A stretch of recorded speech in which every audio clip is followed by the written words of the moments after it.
Okay students, now we will discuss about the second step of the metallurgical operation, that is the extraction of the metal from the concentrated ore. Here we will discuss about the definition first, and after definition we will discuss about the three step of the extraction. The first one is the roasting, next one is the smelting, and the third one is the basimerization.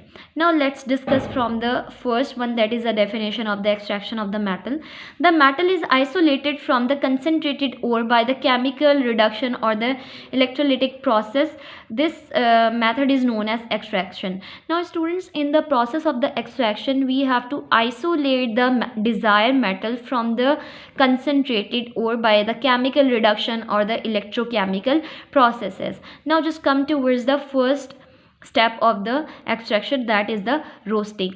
Here we will discuss about the definition first, and after definition we will discuss about the reaction.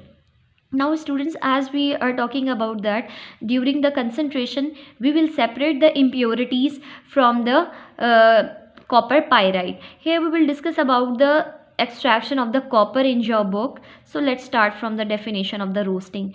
It is a process of heating the concentrated ore to the high temperature in the excess of the air. Now student, it is a process in which the concentrated ore is heated at the high temperature in the presence of the excess of the air. Now students, if we are heating the concentrated ore at the high temperature in the excess of the air, what will be happen? Just look at the reaction. For example, here this is a reaction. The copper pyrite is strongly heated in the excess air to convert into the mixture of the cuprous sulfide and the ferrous sulfide, while the impurities reacts with the oxygen to form the volatile oxide. Now just look at this students, just look at the reaction. Here students, here this is the copper pyrite. Here the copper pyrite is obtained by the process of the concentration in which the impurities are removed and we get the compound of the copper, that is known as copper pyrite. Now students, when the copper pyrite, here this is the copper pyrite, when the copper pyrite is heated at a high temperature in the presence of the excess of the oxygen. Now students, what happened? Here the copper reacts with the sulfur. Here the two copper reacts with the one sulfur and it is converted into the cuprous sulfide Cu2S. The remaining two iron, when reacts with the two sulfur, it is converted into the 2FeS, that is known as ferrous sulfide.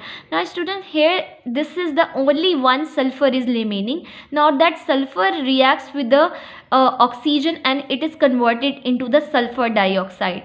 Now student, during the roasting process, the copper pyrite, when heated with the excess air, it means the excess of the oxygen, it is converted into the cuprous sulfide, ferrous sulfide, and the impurities like the sulfur is reacted with the oxygen and it is converted into the volatile oxide like the sulfur dioxide in a form of a gas. So this process in which the copper pyrite reacts at a high temperature in the excess of the air and it is converted into the copper sulfide and the ferrous sulfide, and the sulfur, that is the impurity, reacts with the oxygen and it is converted into the volatile oxide like the sulfur dioxide. That process is known as roasting.